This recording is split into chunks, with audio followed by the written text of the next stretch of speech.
I think we have the quorum. Shall we start? Yeah, we're ready to go, Lawrence. Thank you. Good morning and welcome to this virtual meeting of the Board of Directors of the Toronto Seniors Housing Corporation, which is being live streamed on YouTube. In addition to the participating board directors and interim leadership team, I'm pleased to welcome our virtual audience and thank you for joining us. Let me begin with the land acknowledgement. As a City of Toronto Corporation, the Board of Directors acknowledges that we are on the traditional territory of many nations, including the Mississaugas of the Credit, the Anishinaabe, the Chippewa, Haudenosaunee, and the Wendat peoples, and is now home to many diverse First Nations, Inuit, and Métis peoples. The board also acknowledges that Toronto is covered by Treaty 13, signed with the Mississaugas of the Credit, and the Williams Treaty is signed with multiple Mississaugas and Chippewa bands. We have a reasonably full agenda today. Quite a few policies need to be in place before June 1st, and they require the board approval. The board also needs to approve our annual report that needs to be filed with the city by April 30th, 2022 in compliance with our shareholder direction. I want to thank the transition team for the preparation of the materials brought forward and the board directors for your reading and consideration of those materials in preparation for the discussion that we will have today. We have one deputation on the agenda, item number 19, Quality and Tenants Engagement Committee report from Mr. Bill Lohman, who will be joining the meeting by phone. A copy of his written deputation is already circulated to the board members. While our meeting is being live streamed today, the deputant will still be joining us by phone and will not be on the screen.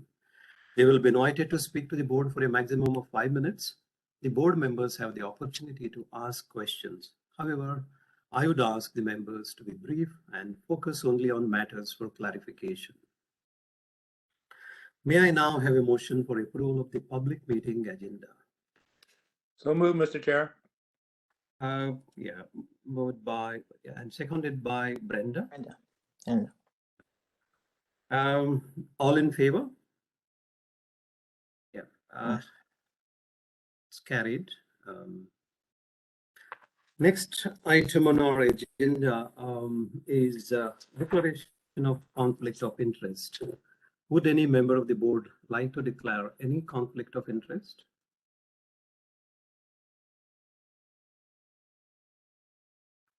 Having heard none, let us move to the next item on the agenda, that is approval of the public meeting minutes of March 31st, 2022. May I have approval of the minutes as circulated? I need a mover, and moved by Linda and seconded by Carrie. All in favor? Yeah, carried.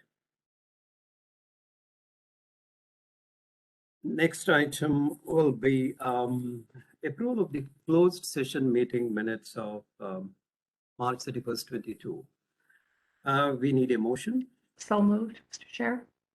Moved by Carrie and seconded by? Seconded by Warren. Warren. All in favor? Yes, carried.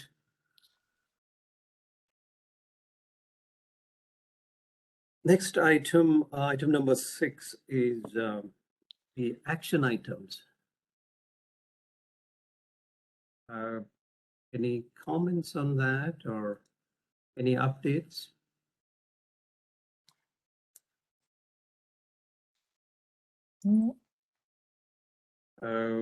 None? No, seems pretty complete. Shall we move to item 7? That is, we will be moving to a closed session next. So I need a motion to that effect. So moved, Mr. Chair. Moved by Warren and seconded by Carrie. So we will be moving, public session is soon. We're live again, Rajni.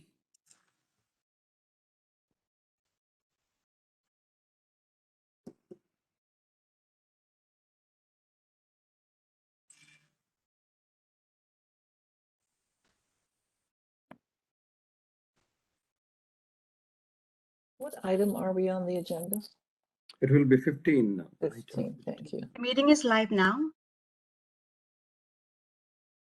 Welcome back to the open session, the public session.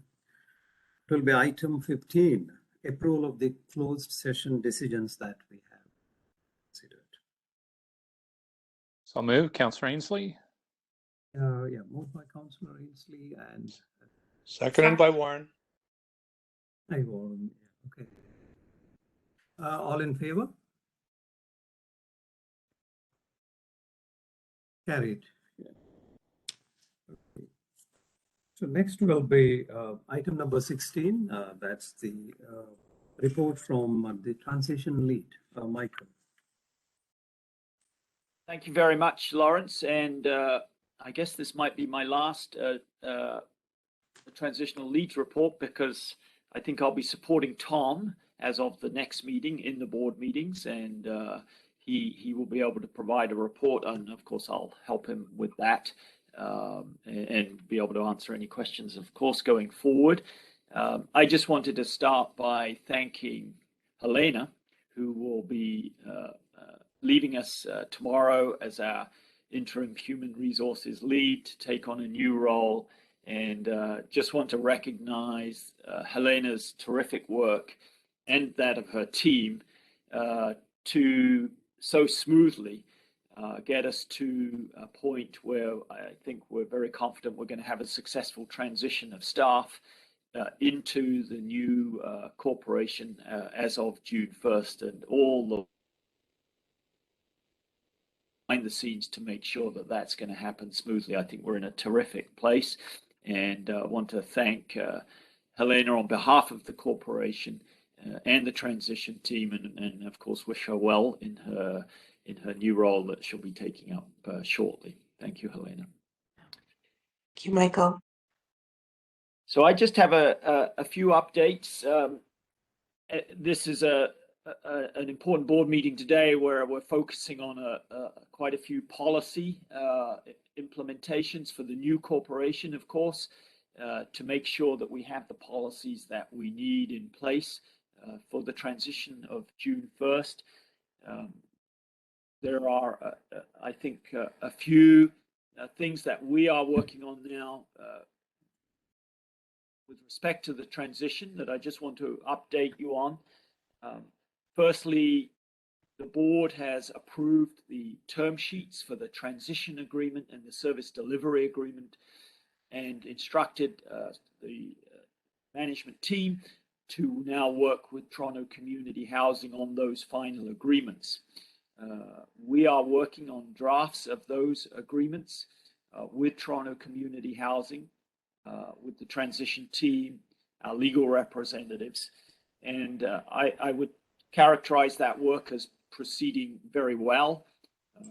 We are, I think, proceeding well towards resolution of remaining issues that were outstanding from the term sheet approval. And I'm confident that we will be able to bring back to the board agreements that will ensure a successful transition of the corporation. We will go through those agreements with you, we hope, in a fair amount of detail at an orientation coming up in early May, and then subsequently for board approval at our May meeting. And I think Toronto Community Housing will be following a similar path. We still do have some items that are not resolved yet with Toronto Community Housing with respect to those agreements, but as I say, I'm confident that those will get resolved, and I don't see major issues that will get in the way of the boards being able to approve, I think, strong agreements between the two corporations so that we can move forward successfully. The planning, as I've mentioned, with Helena's work for the employee transfer is proceeding well, and I think we're on track for a successful transition of the employees and for us to be able to oversee operations in the seniors buildings as of June 1st. We're very pleased, of course, with our new CEO coming on board just before the next board meeting in May, Tom Hunter. Helena and I and the transition team have been working with Tom, briefing him and looking at the things that need to be in place so that Tom can hit the ground running with respect to the work ahead with the staff coming over, with the transition team, and working towards putting in place his leadership for the new corporation going forward. So I think that work is going well. We're working with the city with respect to making sure that we have the funding in place that we will need from June 1st to the end of the year. And of course, we will then subsequently be working with the city with respect to an annual budget for the corporation for 2023, and that work will start in the summer. Finally, we are working on the launch preparations and the celebrations that we will be having as a result of the transition, and those arrangements are well in hand.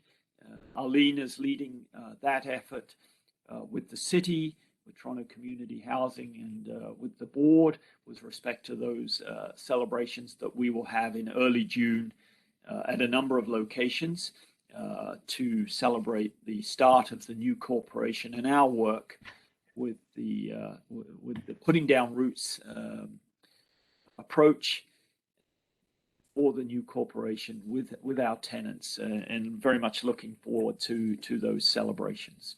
So I think just overall, and Mary will present a bit of a risk report on the issues that we're working on as a transition team later in the agenda, and you'll see that we are generally, I think, well on track. We have a very detailed checklist of things that we're working on with Toronto Community Housing to make sure that everything is in place for a smooth transition for tenants and for staff as of June 1st. We have town halls with staff tomorrow, and we're going to go through in detail all of the preparations and what the staff can expect as of June 1st. And ongoing communications are being prepared and sent to tenants so that they're well aware of what's going to be happening and any issues that they need to be concerned about going forward with the new corporation. As you know, though, of course, largely things will look the same for tenants in terms of the things that they need to do with the new corporation as opposed to Toronto Community Housing in the past, so that tenants can be assured of a smooth and orderly transition, and we can start the work going forward with the new corporation, with our staff, to continue to strengthen our work for seniors in the seniors buildings. So I'll leave it at that, Lawrence, and happy to answer any specific questions. Any questions to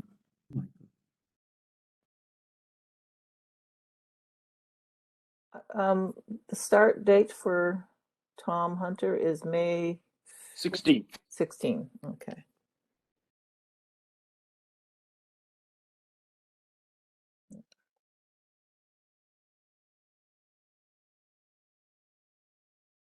And Michael, you're assisting him. Do you overlap him for a certain period of time?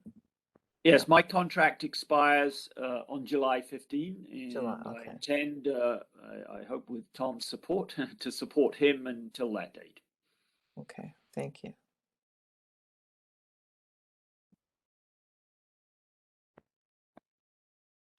Jim, any comments?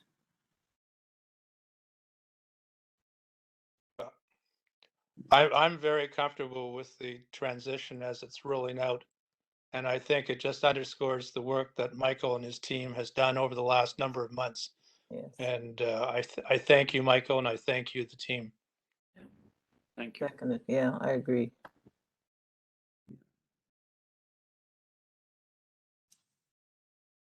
Carrie, You have any comments?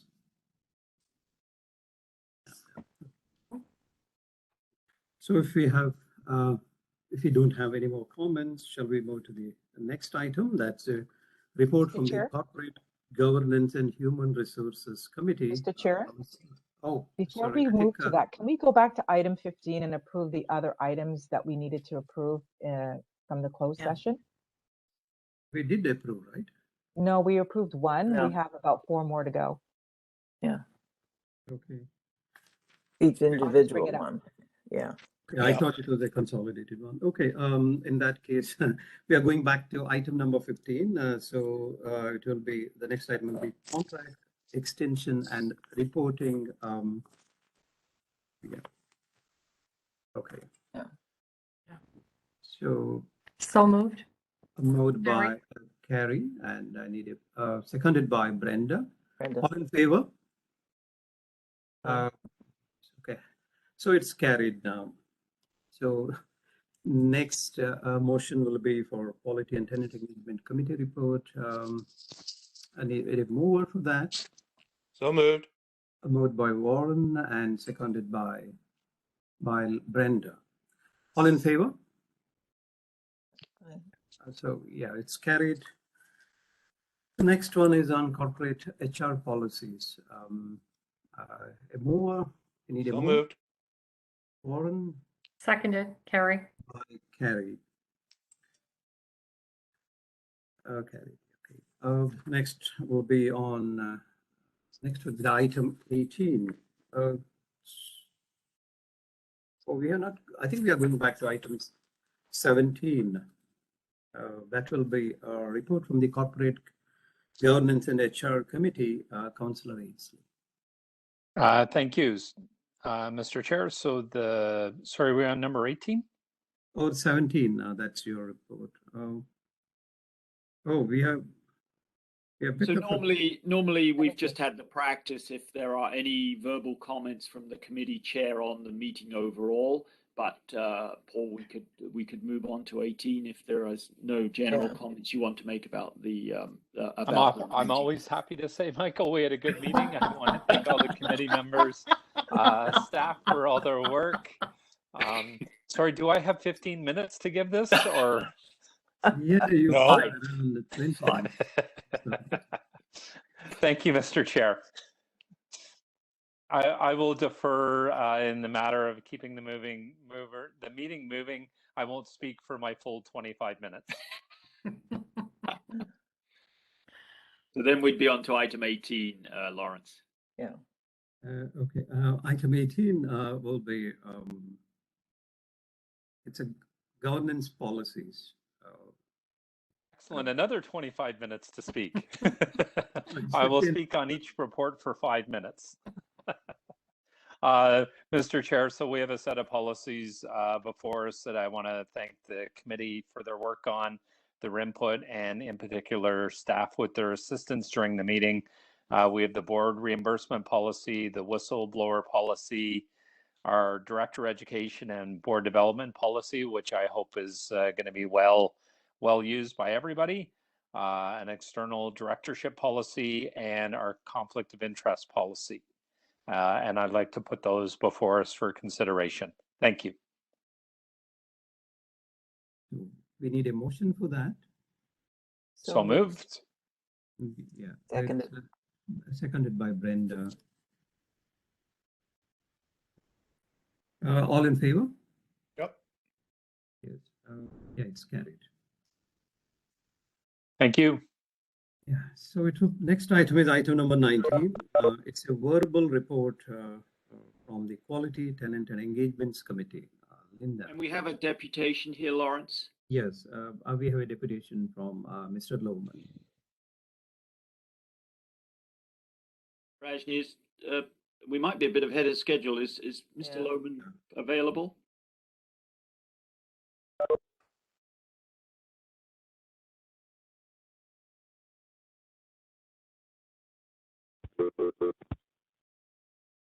Sounds like Rajni's trying to connect with Bill.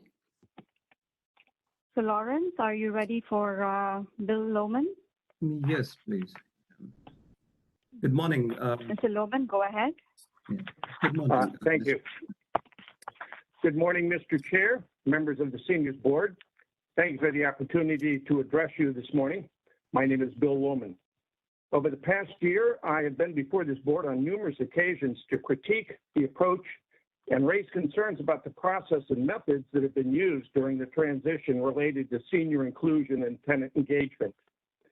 At the April 12 QTE meeting, I said, despite all the hard work, effort, and time that's been invested in this project and the Integrated Service Model Annual Report, I cannot in good conscience watch these reports become part of the official Seniors Corporation records without reiterating the ISM framework is incomplete because there is no staff accountability to tenants and no mechanism to ensure tenant engagement needs are heard and respected and met.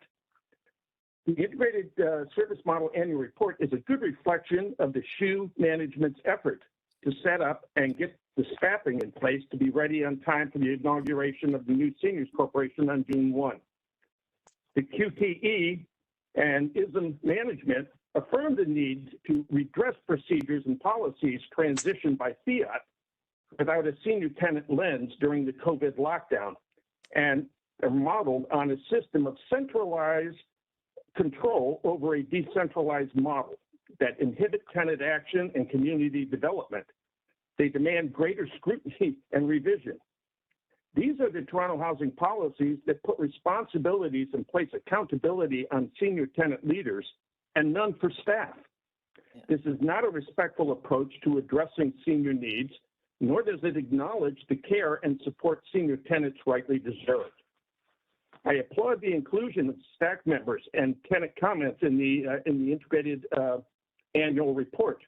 They help to add a senior perspective to provide some context for concerns, and they offer a foothold to correcting the imbalance of the integrated service models collaboration, something that the stack was actually created for. The stack can be a conduit for reliable, relevant, up-to-date, up and down communication and play an instrumental role in drawing the disparate silos together to cement a collaborative and cohesive foundation for continued growth and improvement. I fully appreciate the recent efforts of the QTE, the SHU, senior housing staff, to include a senior-centric lens into the transition, despite the intransigence of Toronto housing. And this board deserves a big thank you for your insight, effort, and expression through City Council's members' motion for the need to refocus the approach and effort of the stack. The QTE committee is helping to guide the hard work of the stack, seniors housing, and city staff in a collaborative effort to find the common ground to define and align positive engagement principles that are agreeable to all going forward. It's been a long time coming through hard work and a whole lot of effort to bring us to this new beginning and a world of new possibilities. We're shaking off the constraints of Toronto housing, and we have a new CEO to spearhead and guide our effort to ensure the foundation that we are laying down is resilient and reflective of our mutual need and expectations. Now more than ever, we need positive support to strengthen the values of trust, cooperation, accountability, and respect. My focus has been on developing a pathway to a senior-centric model that addresses the needs and priorities of seniors in an environment where communities are greeted with a positive can-do spirit and secure sense of well-being. Today, I am pleased to report to you that I believe good positive progress is beginning to happen. Thank you for your time and support. Thank you, Mr. Lohman. Have a nice day. Yeah. Any questions? Thank you, Bill. Any questions for Mr. Lohman? Just a big thank you. I think Bill has been a guide for us as we've actually, got involved in the tenant engagement, and your wisdom, experience from TSHC and seeing this through and sticking with us is really helpful, Bill. And I know that the Quality Committee is very committed to ongoing engagement with seniors in a meaningful way and working with that new CEO as you mentioned. Thank you. I'd Jim? like to add my thanks as well, Bill. You've been an invaluable information source for us. It's my pleasure, and it's all for a good cause. Yes, yes. Right on. I'd like to say, Mr. Loman, Brenda Paris here. Thank you for your comments in terms of high-level insight about policy and direction. Sometimes these things get missed. You miss the forest for the trees, right? And I think the nuanced comments about management efforts from Toronto Community Housing and how that could have an impact on us going forward. And it's a good reminder, and it's a good, the conscience here, a good reminder to us to always keep these things in mind, which we certainly will be to the best of our abilities. And thank you for those comments, and always keeping in mind the bigger picture, which is often missed sometimes when we engage in managing and running programs. So I'd like to thank you for those comments and that understanding. Well, thank you, and I believe a lot of thanks also belongs to my fellow staff members, Yes. and for the effort and the time that they've been investing as well. Yeah. Yes, and if I could just add to that, because I expressed it in a closed meeting, to thank fellow tenant reps, not only for their contribution, but for their insights and real subtle understanding and nuanced understanding. It's often hard when you've been frustrated with existing institutions to kind of keep your hat on and trying to look forward and forward oriented. And I want to thank you and the other tenant folks for the diligence and their understanding. It's hard, it's rare, and I appreciate it. Thank you very much. Yeah. You all have a nice day. Thank you, Bill. Thank you. So I think, Lauren, so we're back to my item, and I apologize. My internet's a little bit unstable, so I am here, but my video is not on right now. I wanted to just give an update that on April 12th, the Quality and Community Engagement group met. A lot of the work that we have been focused on at this point has been to actually make sure that we have policies in place and foundational quality metrics, and it really actually relates to the next agenda item. And we're really pleased that in between our meetings, many of our members, particularly Carrie, I want to shout out, has been actually attending the STAC meetings. And Arlene has been a wonderful bridge for us in terms of the STAC meeting and our committee and working together on all of this. So that's really that update on our report. And the other piece is actually policies that we need to actually have in place. So we actually have a group of policies to come forward with regards to that. So I think that's all from my April 12th report. Thank you, Linda. So we'll be moving to the next item. That's item 20. Again, it's Linda. It's on Integrated Service Model Annual Report. Yes, and I believe that this is for an approval from the board on approving the integrated service report. You have it in front of you. It was also presented at the quality committee. If there's any questions, we are wanting to have this one for. Is this for information or for approval? Just to be received for information, Just Linda, by the board. for information, but any questions are welcome.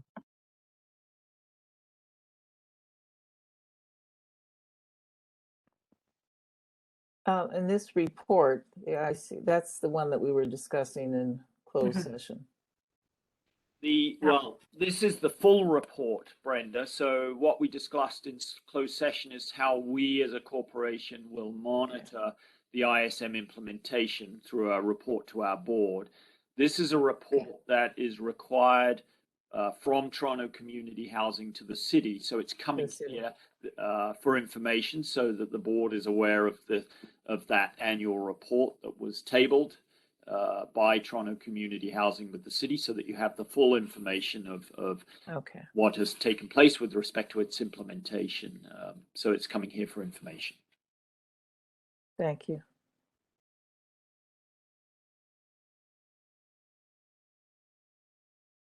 Any other comments?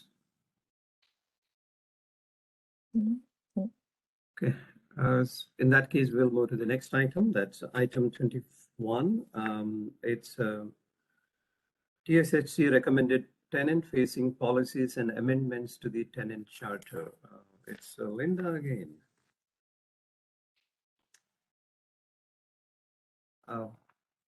Linda, item 21. Wonder if Linda's. Yeah, Linda, you're on mute. If you're able to hear us, Linda, you're on mute. Wonder if she's got problems with she may have cut internet. out. So if not, Mary or Arlene could speak to this item. Lawrence, these were policies that we need in place as of June 1st in terms of there'll be our tenant policies of that date. So I'll hand it over to Mary or Arlene. I can speak to this. This item includes a number of tenant-facing policies that need to be in place going forward. And the committee did review the policies and is coming forward with a recommendation that these policies be approved on an interim basis. And this is to reflect that they need to be reviewed. And of course, we didn't have the time or capacity to do that review. And of course, the review will need tenant input as well. So approval on an interim basis, and then that they be reviewed to reflect the needs of seniors and to reflect the mandate and values of the corporation. And it was also recommended as part of this recommendation that staff will discuss with the STAC members what their priorities in terms of which ones should like the order for reviewing them, because undoubtedly there will be some that they would like to see reviewed sooner. And that then staff come forward with a timeline and process for undertaking the reviews. These reviews will probably need to be done over a period of 6 months or maybe even more. But I think the overall intention of the resolution is to recognize their interim, get the input on order of priority for review, and then the process and timing to do that. The specific policies I can speak to, or Nancy, if you have any specific questions. Thank you, Mary. It's Brendan. Yes, I appreciate that these are interim.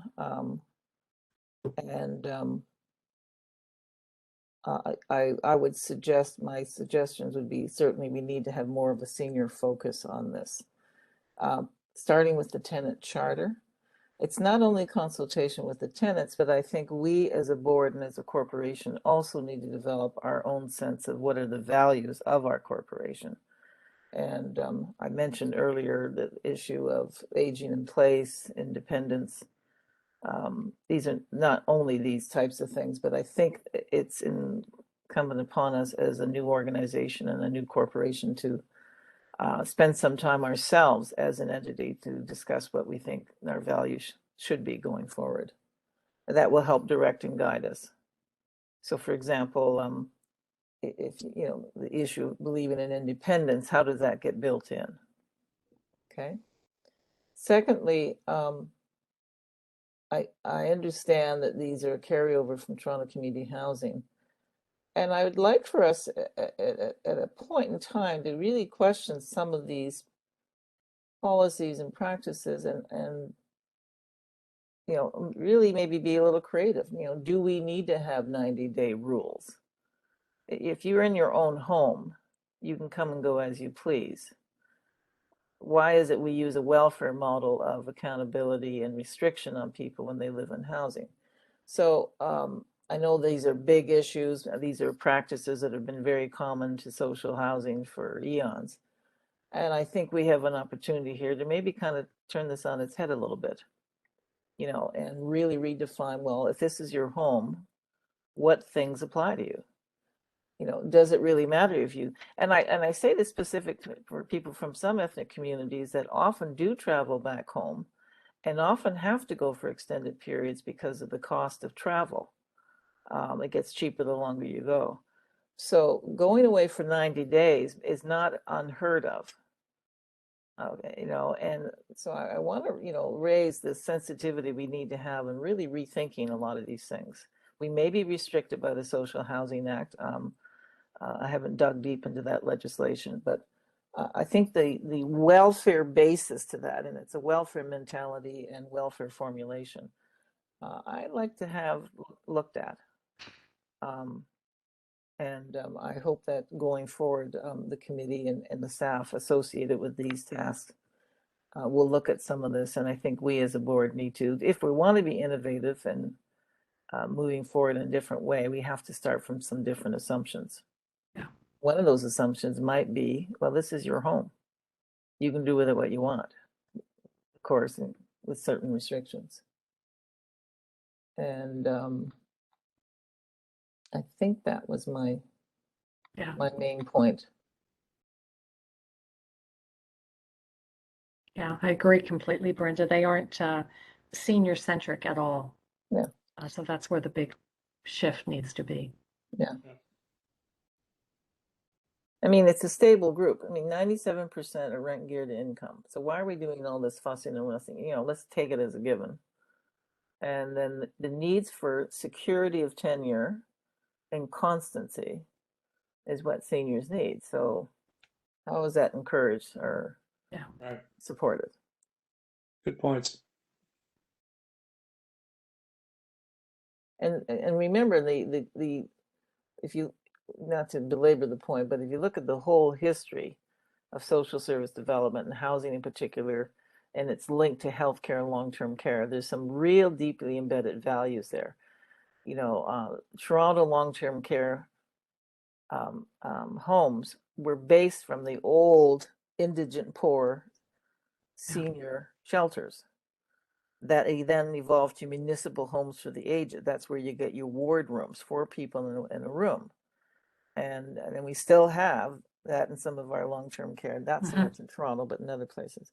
So these deeply embedded values crop up in our modern day understanding of things. And when we find that there's policy conflict, maybe we're not aware of where it's coming from. Okay. Yeah. Thank you, Brenda. Jim, do you have any comments? Jim, do you have any comments? I think you have comments? Yeah, yes, please. No, I don't. Thank you. I think Brenda covered that pretty good. Yeah. Oh, and there's no mention here, by the way, of the, how do you pronounce it? OCHA, the Office, Office of Housing Equity, is it? I'm sorry, I forget the full title. Office of Commissioner of Housing Equity. Yes, there's no mention of that in either the eviction policies or the procedures. I don't know if that was an accidental omission, but I think we did agree that we would continue working with them as a, I don't know what the word is, not as an agent, but for, at least for a 2-year extension. So I don't know if that needs to be added into this or whether it's just understood in some other capacity. But I think I'd like to have it recognized. We will have an agreement along the lines that you've indicated, Brenda, with OCH and with Toronto Community Housing for the extension of their services to us as a corporation. Then I think it needs to be incorporated in some of these documents because it's a significant support in our eviction, trying to prevention of eviction and arrears. They play a key role. And a successful one. Yeah, exactly. And I can't remember the figures on arrears for seniors housing. But you know, I'd like to have them stated at some point in these documents. I have, Brenda, looked at the procedures around some of these things, and for sure, the role of OACH is completely embedded in those procedures. Okay, but they're not in this document in front of us here. Yeah, that's true. Okay, so will they be added? Will that acknowledgement of their role be added, or is it just a standalone on the side? Well, we will have an agreement to use OACH services. I think with respect to whether the policy should be revised to reflect that would need to be part of the review that would happen once we have these policies in place.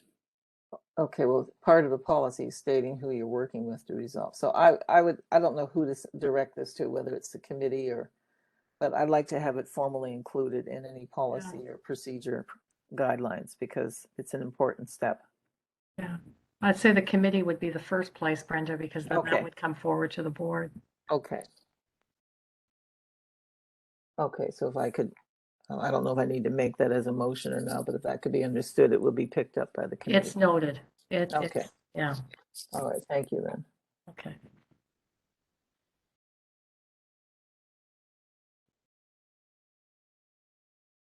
Any more comments? Or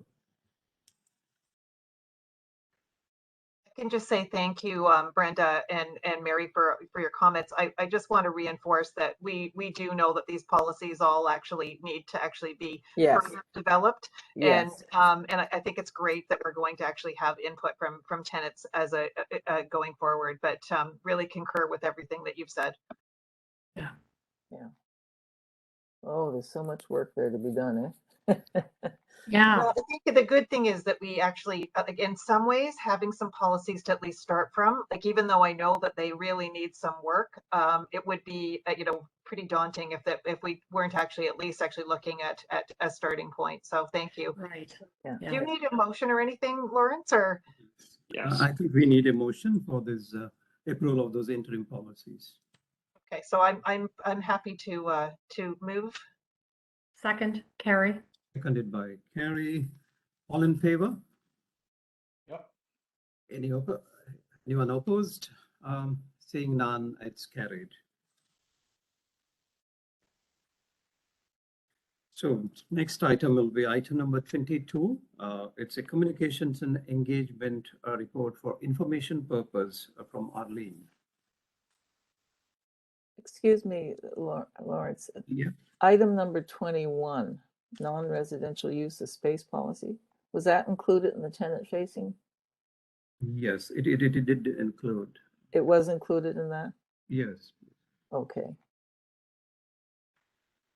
Because I know that's a big issue, so I guess that includes, yes. Same comments, yeah.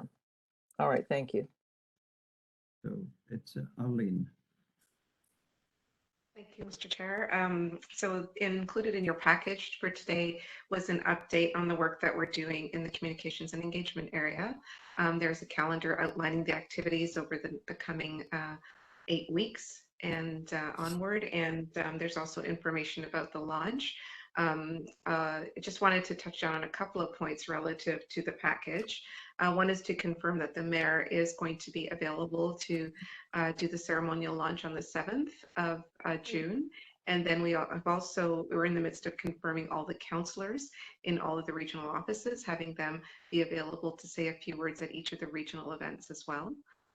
We are going to be working with the staff team in the seniors housing unit to secure tenant leaders to speak at each of the events as well. I had the opportunity to speak with STAC yesterday to just let them know that we would be approaching tenant leaders, and so I think there was good appreciation of ensuring that there would be tenant voices. I was challenged on whether or not it would be this person or that person.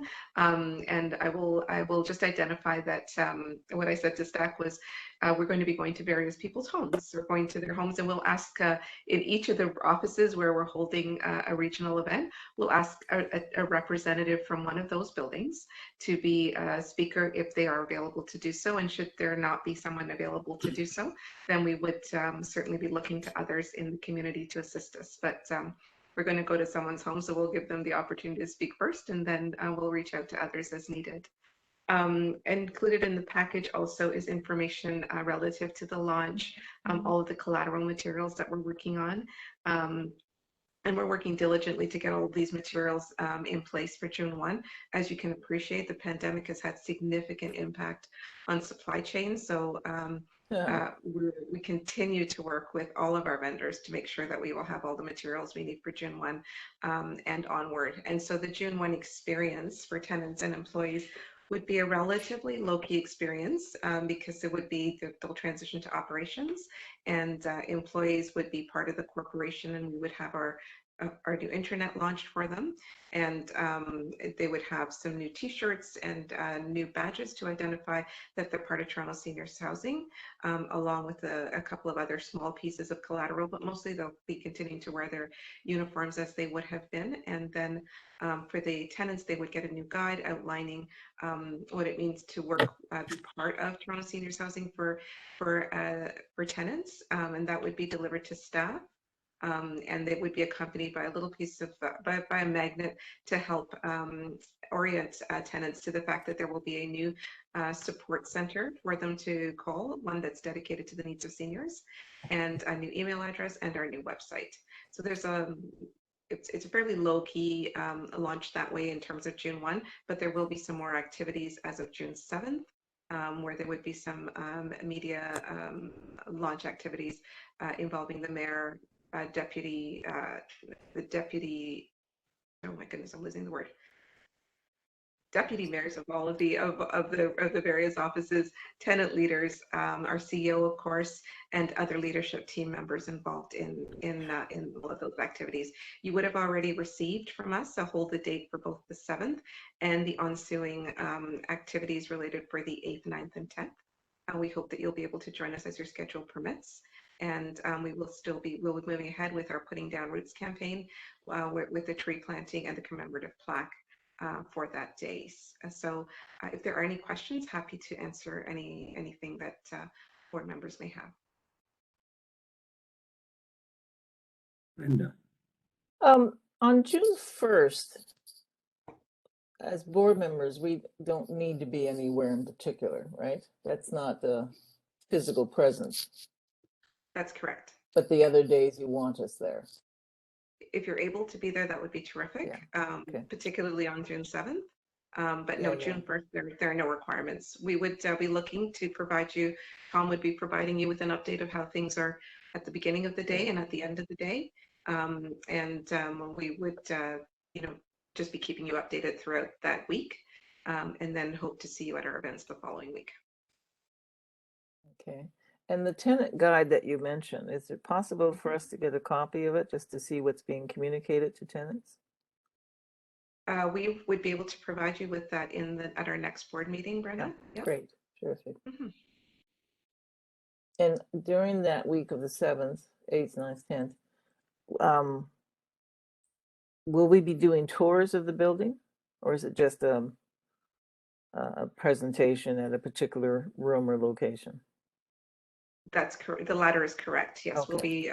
We'll be doing. It'll be a very short ceremony, a couple of speakers, and the tree planting, and then an opportunity to meet and greet with tenants as they feel comfortable. All right, thank you.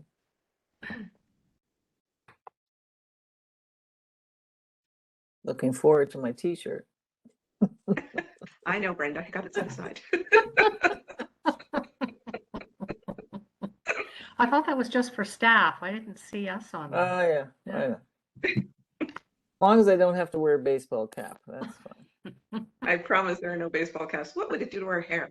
Yeah. Bad hair day, yeah. Is that the tree? That's the tree that we're choosing for our image, the Putting Down Roots? The little The tree. yeah, so we're choosing a coniferous tree that came with input from staff and tenants. They were interested in having a conifer because of the continuity of it being all year. Yeah. And that it grows together and all of those good pieces of imagery associated with it. So we've chosen to do a coniferous tree. And I also want to acknowledge that I know that in some buildings, putting down a tree into the ground is actually not possible. So we're working with vendors to make sure that we can pot one as well, and which also is good for conifers versus deciduous trees, right? You can, they work better, they can work better in an indoor environment. Oh, okay. So there'll be a tree planting at each of the 83 sites? That's correct. So, oh, wow. Wow. Yeah. So we start the tree planting with the ceremony on June the 7th. We will conclude with doing the 4 regionals the week of this up is the 7th, 8th, 9th, 10th. And if we can get a few more in before the end of June, we will try to do so. But we will need to pause planting in July and August because those are not good planting months.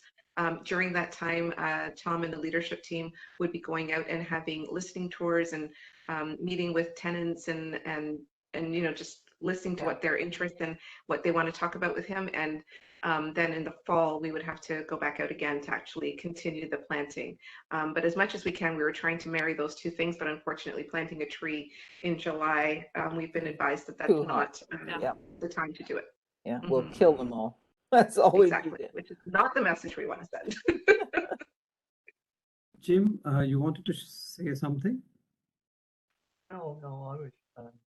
You're showing something in something. I received a 2-page front and back, a 1-page flyer informing of what to expect on June 1st, which I think is done really well.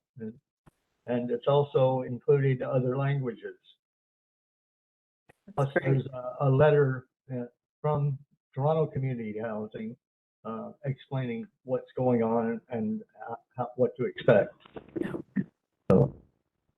Thanks for raising that, Jim. It's also included that in the package for today as well. So you would see that mailer that went out a couple weeks ago.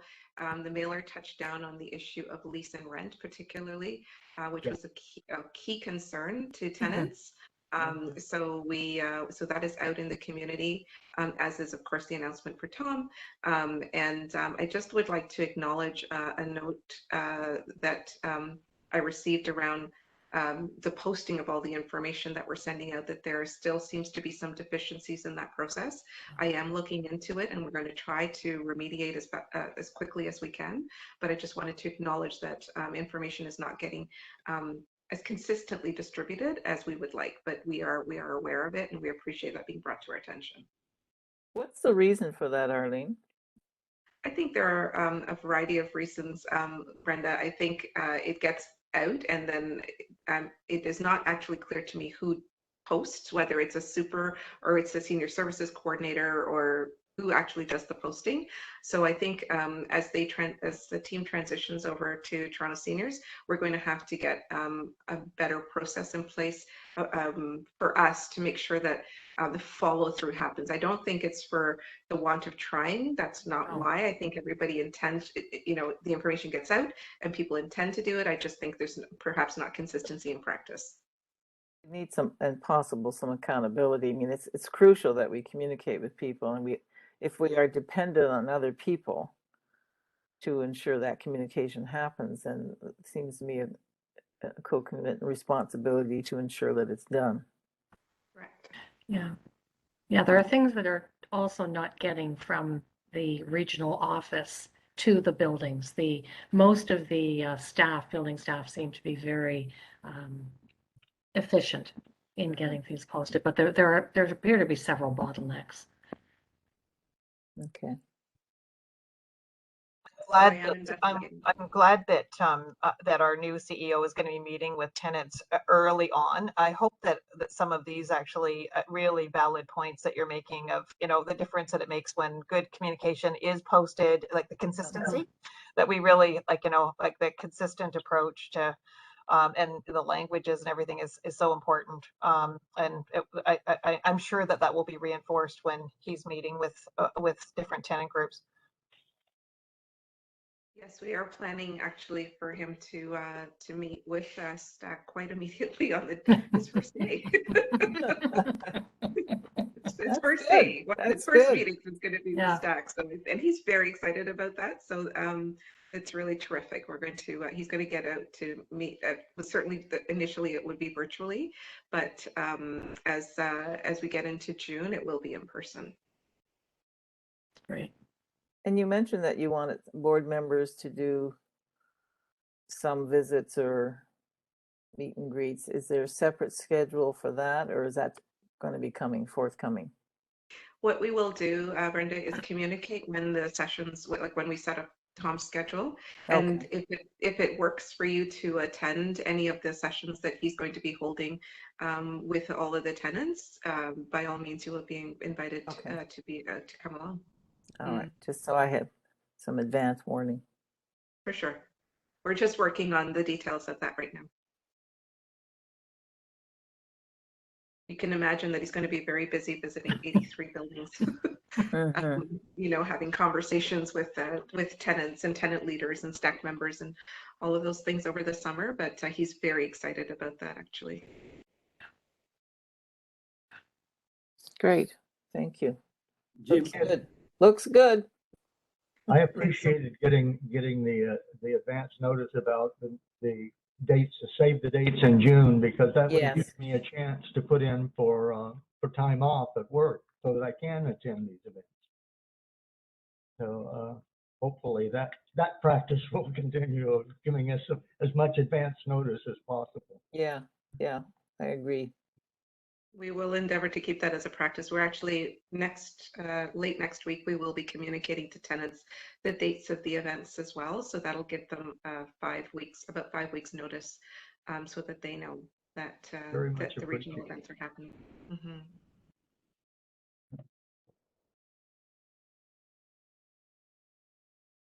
Okay, if we don't have any further comments, we can move to the next item. That's item number 23, finance update. Norman. Thank you, Lawrence. There are 3 briefing notes this morning. The first one relates to the recommendation by the board to the city for the approval of for the appointment of KPMG to be Toronto Senior Corporation's external auditors for the year ended December 31st, 2022, with remuneration to be set by the board. The board, as the city is the shareholder, the city actually appoints, but we can recommend. KPMG is the city's auditor. It has been the city's auditor for a couple of years through a tendered process, and you know, we used KPMG last year. We're very satisfied. We have been told that the rates, the daily rates for our audit will be the same as the daily rates for the city. And we have been provided with an estimate of what our audit fee might be this year. But, you know, as we become clearer about our transactions for this year and closer to the fall, then when KPMG can come forward to the audit committee and then to the board with their fee estimate, but it looks to be in the range of about $25,000. And so there's a motion before you to recommend to the city to appoint KPMG to be Toronto Senior Housing Corporation's external auditor for the year ended December 31st, 2022, with remuneration to be set by the board. Yep. So move. The motion, yeah. Happy to second. Yeah. Moved by Brenda and seconded by, need a seconder? I'm happy to second. Oh, yeah, that's Linda. All in favor? Yep. All, it's carried. Thank you. The second briefing note relates to financial results through the end of March. Consistent with prior information, we continue to ramp up our activity. We've been in the neighborhood of about 400,000 a month. I think that's going to, ramp up in the next couple of months. And so our financial statements reflect just a little under $1 million in cash, deferred grants being about 750, and the difference being accounts payable. I would note that we have now actually sent the application to Canada Revenue Agency to become a determined municipality. That will take a bit of time to confirm, and so I continue to be conservative in the recognition of a receivable from government, and that provision, I guess, amounts to just under $100,000. And I think the last thing is we are anticipating the second tranche of our funding from January to the end of May of $1.4 million. It should be imminent. I remind the city daily that it's a little bit behind. And I'd be happy to answer any questions with respect to where we are at this time.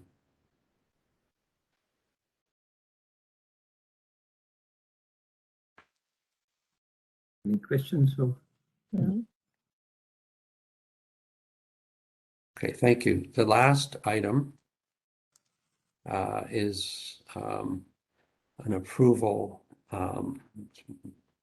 regarding the appointment of officers and banking delegations as Tom starts on May 16th. So there's a resolution. It's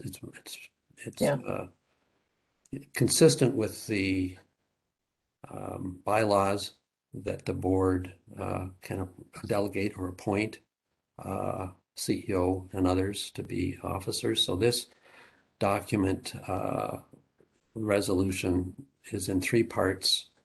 One is to acknowledge the appointment of Thomas Hunter as an officer in accordance with the bylaw, as bylaw number 1, section 6.04, as at May 16th, that he is in a position to execute documents in accordance with bylaw number 1, section 12. And you have previously approved a delegation of authority. So this essentially is asking to add Tom as a signing officer on the bank in accordance with the board resolution of February 23rd, 2022. And this last piece I would like to defer because I'd like to ask, and Michael has agreed, and I've mentioned it to Lawrence, to leave Michael Shearer as a signing officer on the bank, but that effective May 16th, he would be removed as an officer of the corporation. So an amended motion, which would end motion for after the word corporation. So we would leave Michael on as signing authority for the bank, and we'll transition that and remove Michael in due course. Okay. Do we have the motion? So moved. Yeah, moved by Brenda and seconded by Warren. Yeah, I saw a couple of hands. Anyway, it's Warren. All in favor? Carried. Lawrence, may I ask just one question of Norm? When everything happens June 1st, transition happens, and you may have answered this before and I just can't remember. How is money given to us by the city? Is it a monthly basis? Is it, I assume there's a formula and a calculation, but is it sort of I'm thinking of the cash flow here. Is it given to us on a monthly basis every month at a certain time? Well, Brenda, it's a good question.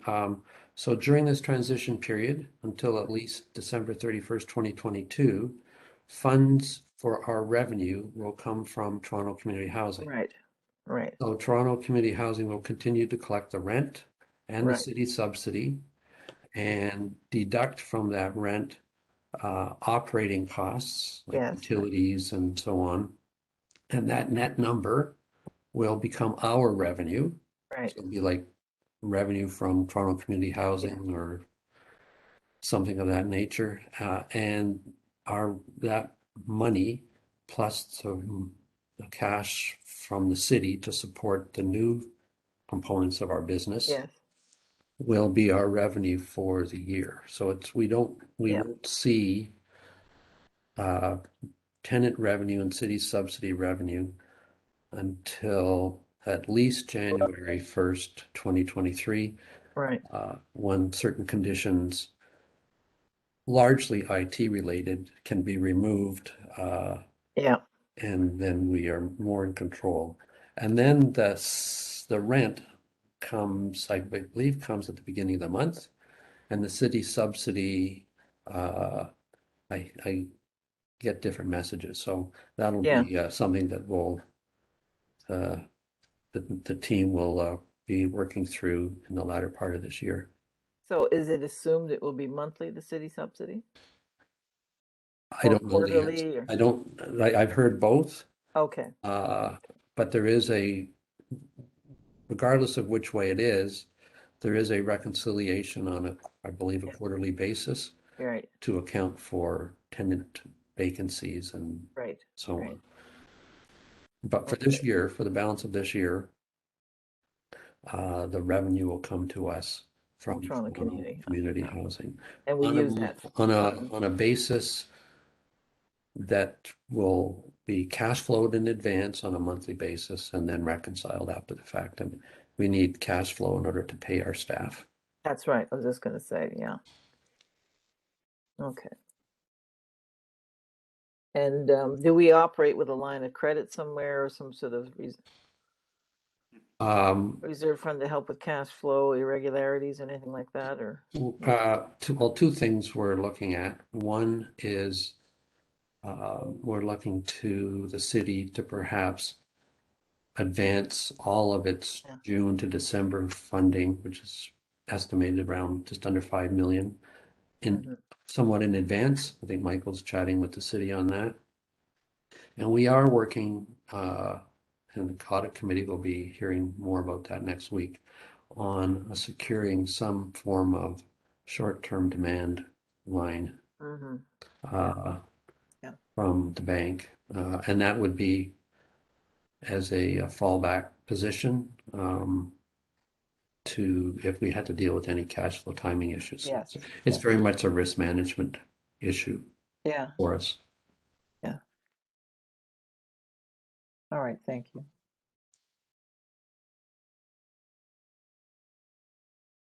Any more comments, questions? No. That brings us to the next item. That's item 24, transition status and risk report. Mary?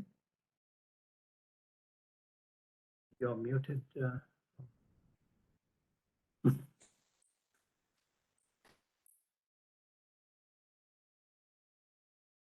Thank you very much, Lawrence. So as Michael mentioned, we have a very detailed checklist that we're working through.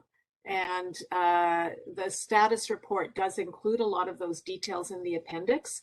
So if you are interested in what the planned work for April and the planned work for May are, all of that detail is there for you. But what I'll do today is just look at the overall summary. And the good news is, again, we have no issues that are in red that we think are a risk that would put the transition on June 1 at risk. So we are tracking to June 1 as planned. There are several issues that are in yellow, and yellow is what we consider to be a manageable delay. And so really these are the things that we had wanted to have done in April, and they are all in progress, but they're not yet complete. And we do believe that with all of them, we will be able to resolve any outstanding issues, and they will move into green. So very quickly, what those things are, we need to have a very small asset transfer agreement with Toronto Community Housing related to employee liabilities such as vacation and time in lieu, and agreement about the related cash. We do not have a draft of that agreement yet, although in verbal conversations we have an agreement in principle on how to proceed with that. The transition agreement, you saw the term sheet for you approved the term sheet at the last board meeting, and there has been a great deal of work done on the transition agreement, and we have now received a draft from the TSHC lawyers, and our legal team is working with them on a daily basis to resolve the outstanding issues. We will be going through the details of the transition agreement with you at the orientation session in preparation for being in a position to approve that for a signature at your May board meeting. There are a few small tenant transfer items that we are still working through with TSHC. They will be resolved in the next week or so. I'm not worried about that. And as far as employee transfer goes, there are a few workarounds on a system basis needed, especially on the recruitment system. And we had hoped to have approval from OMERS for this board meeting with respect to Toronto Seniors Housing becoming an employer in the OMERS plan. And we don't have that yet. We expect it will be coming to you in the May board meeting. As far as the service delivery agreement and schedules go, the good news is I think that we actually have agreement on the service delivery model, and we will be coming forward with the MNP report and a sort of high-level version of that, so you can see the overall service delivery model. And then what will happen is there will be a master service delivery agreement and a number of schedules, and the schedules will reflect what is in the service delivery model in terms of who does what and what the responsibilities are. So we don't actually have a draft of the master service delivery agreement yet. We do have most of the schedules that we have received from TSHC, and our staff are currently reviewing them. And we do expect to be in a position to tell you about the master services agreement and the schedules that support the service delivery model in the orientation session and in preparation for the May 18th board meeting. A couple of things on service delivery continuity that are a little behind where we want them to be, but are in progress is the emergency response protocol and the related training to that. And we also need to set up our rapid response table that will be in place on June 1st to respond immediately to any issues that arise during the transition. And despite how wonderful our planning is, there will be some. And we had hoped to have the terms of reference and the process for that in place by now, and it is under development. Organizational capacity of TSHC to do what it needs to do is in good shape between the continuation of some of the members of the transition team and the onboarding of new staff. There is a little bit concern about some of the communications capacity, and so there has been some supplementation with outside vendors for the short term. And Arlene talked to you about the launch, and we think that the launch is in very good shape. We have agreement from the city and so on. The one thing that we're a little bit worried about is just supply chain in terms of some of the collateral. And we are ready to order the things, and we think we will get it, but it's not entirely in our control. So those are the high levels. The next part of the report just very quickly goes through the greens and the yellows. You can look at that on your own. And for those of you who are really interested in the details of the transition plan checklist, there is a great deal of detail on that in the appendix. But unless I would be happy to take questions, I'll stop there. Mary, just a short question. Are we covered under workman's compensation, or do we self-insure?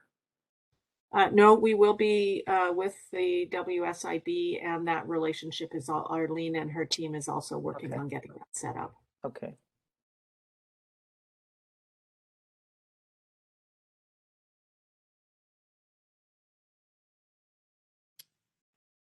So we thought that March was a milestone month. It is.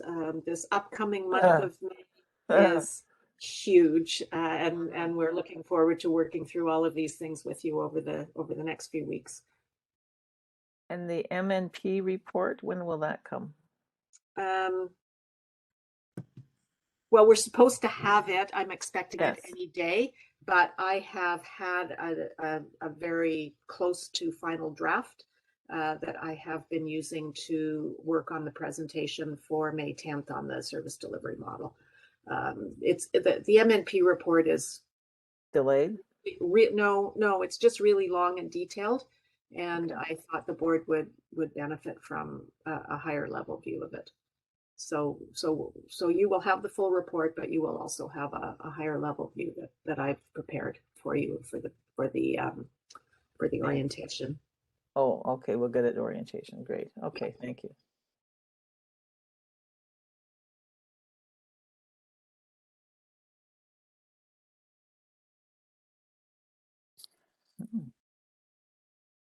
Any other questions? No. Thank you, Mary. We are quite ahead of the clock. Oh, yeah. Do we need any motion? No. I was just thinking, asking, since we have time, are there any other matters I think we would like to discuss?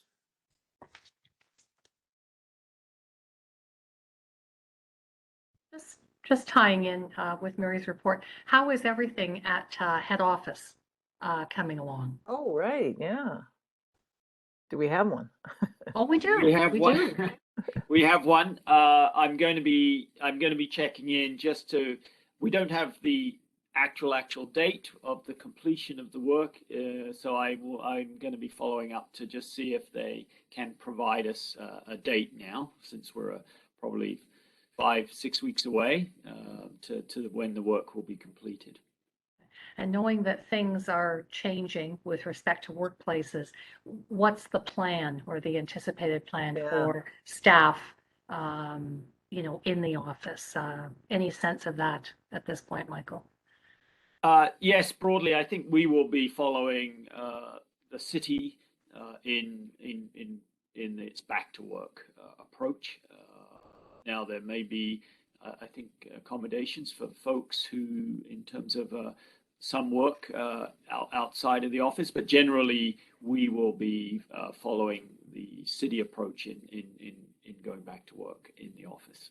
Right, and the city approach is everyone is expected to be back at work.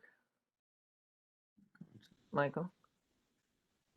I don't have that in detail. I think generally the folks are going back, but I think there is probably interim hybrid approaches to work.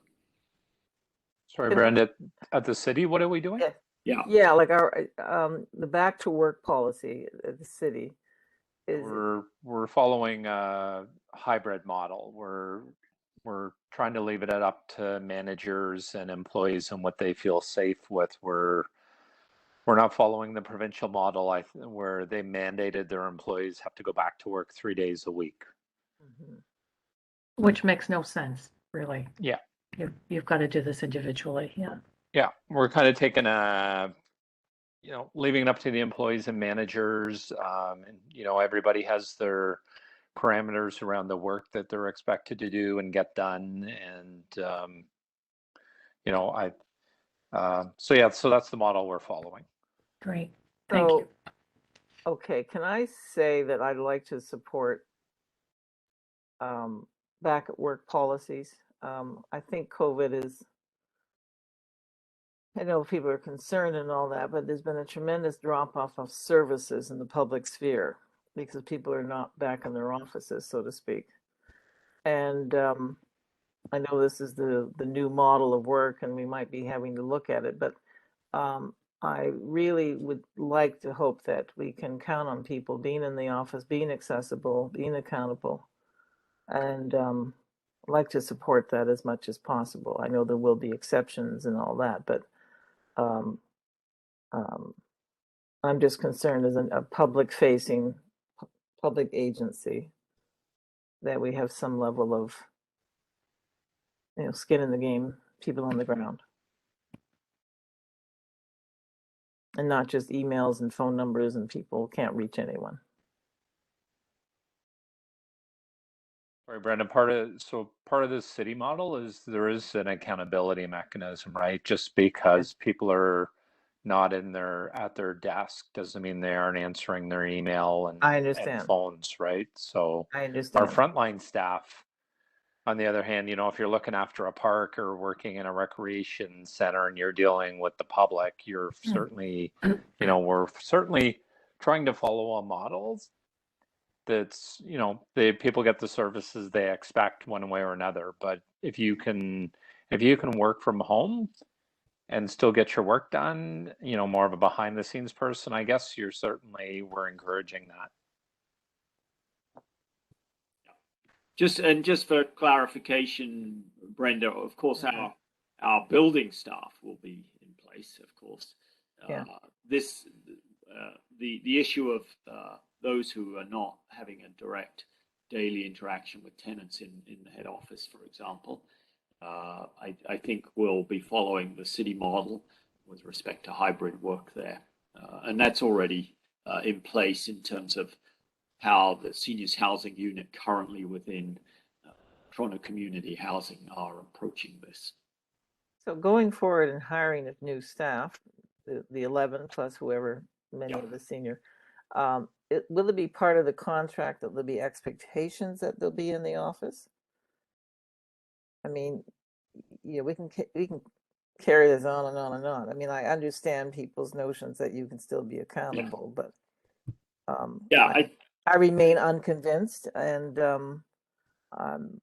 my personal opinion is I've seen a decline in what I call public services and people responding in a timely manner. And, people get frustrated when you call to get an answer and all you get is a voice message or, we'll call you back within 48 hours. And that to me is not sufficient. So I would hope going forward in any new contracts that it's understood that the job, I don't want people on a beach in Florida doing the job here for Toronto Seniors Housing. Okay, and if you leave it too open, you can drive a Mack truck through it. Maybe we can ask that Tom when he starts what because the city might be different than seniors housing. Yeah. I understand. I imagine that more people are actually already direct facing. You can't do a lot of these jobs actually by phone. Yes. So I would be interested in knowing if there's a problem first, and understanding it, and even understanding like sometimes some of the space issues actually dictate somebody who's doing finance being at home, but let's maybe ask Tom for like a report on that. It's a good point, Brenda. Okay. And build it into our job descriptions and job offers. I think we, with respect to contracts, will obviously take advice of our human resources experts in terms of what should be in contracts, what should be in policies and procedures. I think at a board level, what we want to do is have metrics to actually understand responsiveness. I'm okay to not get in the weeds about every conversation. There's just going to be so much. There's a lot of big team. I think our job will be to think about metrics about responsiveness And our tenants actually letting us know. I'm not hearing that people are waiting 48 hours to get a call back, but if that's the case, you know, and actually us coming up with what those metrics should look like. So I think that's that will be important. Yeah. Well, I think COVID has revealed this great divide between the laptop people and everyone else. And I just want to be cognizant of these things and make sure we have a cohesive team present and available and accountable to serve the needs of people.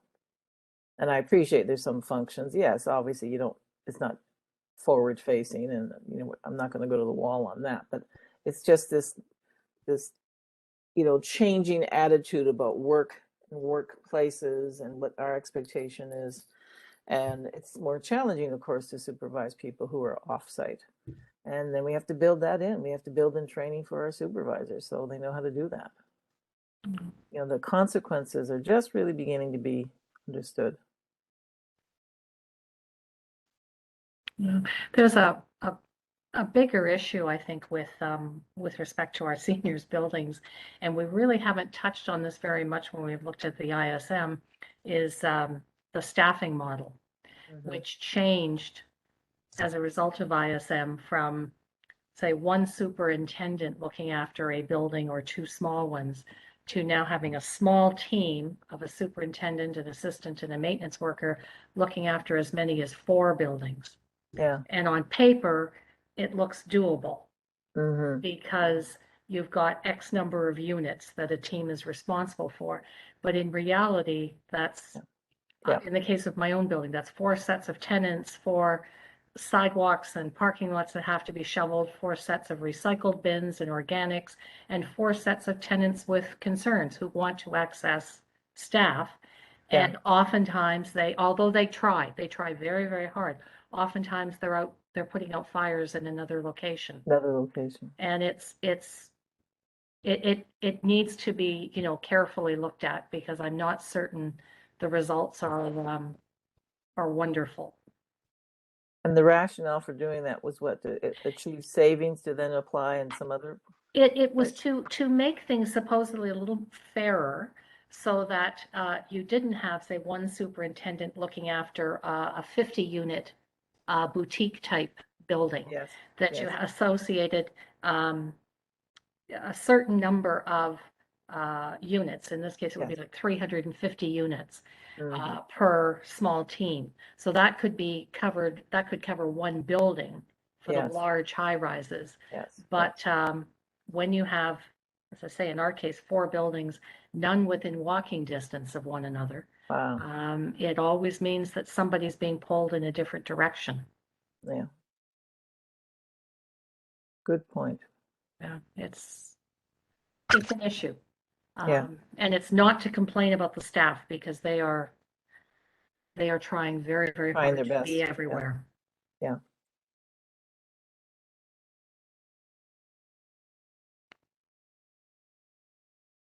Your comments? Probably not. So it's time for us to adjourn. Gosh, we're an efficient bunch. Oh my God, you're right. Yeah. And we are. So I think I just want to say, I think there was really good materials today that were presented in advance, and I really appreciate that, because it really helps actually to move things through. Yeah, it does. Great point. Yes, I agree. Yeah. Thank you. We need a move. Thank you to whoever does it. Was it the staff, the hardworking staff. Yes, and Monique, I guess, with her team. Yeah.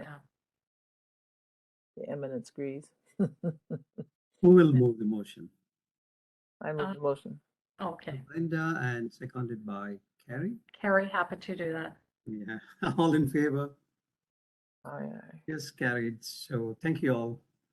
Thank you, Mr. Chair. Thank you. Thanks, everybody. Thank Stay you. safe. Thank you, everybody. Thanks. We'll see you at Great meeting. orientation. Yeah. Take care, everyone.